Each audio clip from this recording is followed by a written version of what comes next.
Homer was being loud and obnoxious during a movie, which made Marge furious. Carl and the guys kept egging him on, pushing Homer to act even worse.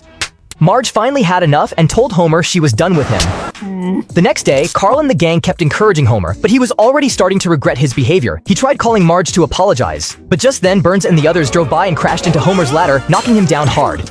When he woke up in the hospital, Smithers told him he had a concussion and needed rest. Their lawyer advised Homer to take time off to avoid legal issues. Homer was granted an 8-week paid vacation, and he was thrilled. He rushed home to share the good news, but quickly realized that everyone in the family was dealing with their own problems. Not wanting to add to their stress, Homer decided to keep the vacation a secret. He pretended to go to work every day, but instead, he just wandered around town. One day, he even followed around a local drunk who didn't have a job. He stopped by Moe's, but Moe was busy dealing with a raccoon problem.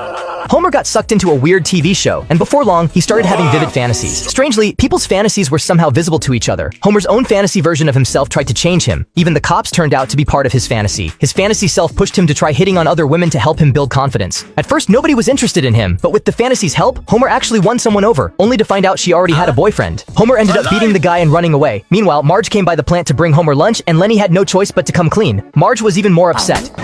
When Homer got home, his fantasy guided him on how to calm Marge down and how to be a better husband. But then he ran into the same guy from before. Luckily, the guy's girlfriend stepped in and helped Homer out. On the way home, Homer confessed everything to Marge.